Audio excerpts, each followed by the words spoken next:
Here in the studio is Giang Nguyen from the BBC Vietnamese service.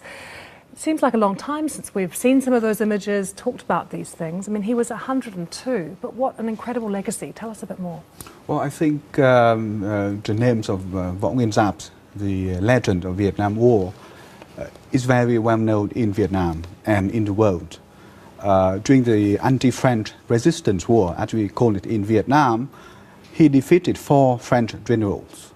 And during the Second Vietnam War, as we know, with the Americans in the South and the Saigon regimes, he defeated, at least for the Vietnamese, William Westmoreland and other prominent American military leaders. So that's why for many communist and non-communist Vietnamese, at least in the North, he was a legend and he still remains so. He was educated by the French. I mean, where did his zeal come from? Actually, he learned a lot about European wars from the Napoleon times until the Second World War.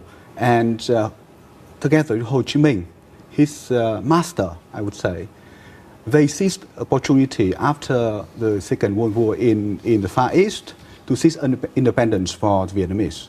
But unfortunately, the French under General de Gaulle wanted to take Indochina back into this so-called French Union.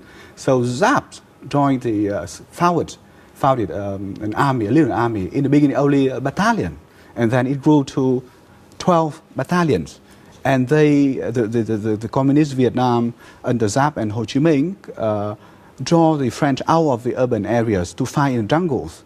And they won that war. So in terms of strategy, it seems like he had incredible ability. Was he involved at all in the Tet Offensive, which we all know from the Well, it's disputable because I think in the Second Vietnam War, or in Vietnam they call it anti-American resistance war, Giáp was not so much involved. He remains a legend for the communist allies in Eastern Europe. But he was ill off and on during the time of Tet Offensive. And other people were leading the charge in Saigon. But obviously he was the commander-in-chief of the North Vietnamese army at the time, so the fame remained with him. And I guess we should remember that he may have been a hero to the North Vietnamese, but obviously the nemesis of many South Vietnamese as well. I mean, how did they view him? Well, actually, after the war, he remained very loyal to the Vietnamese nationalistic cause. So he was the aspiration behind a campaign, anti-Chinese campaign, I would say, when the Chinese tried to invest in some bauxite mining project in central Vietnam. And actually, the Vietnamese dissidents in the U.S., including people in the U.S. and in Vietnam, they still do draw aspiration from his resistance. So we cannot say that he was in any way acting behind the scene when he was already retired, but he was for them a symbol. So not acting behind the scenes, but there he was at 102, not very well for the last few years of his life.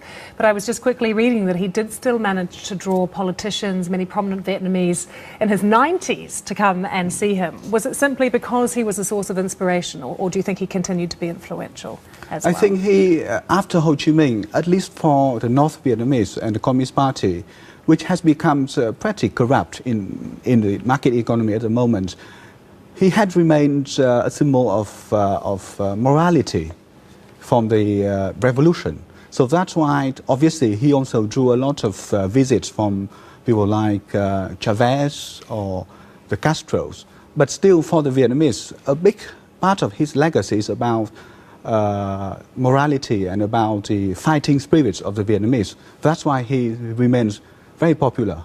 Okay, Giang Nguyen, thank you very much for sharing with us some of those incredible ideas and thoughts from that time, as we are just marking there the deaths of Võ Nguyên Giáp, a general from Vietnam who has died, we understand now, at the age of 102.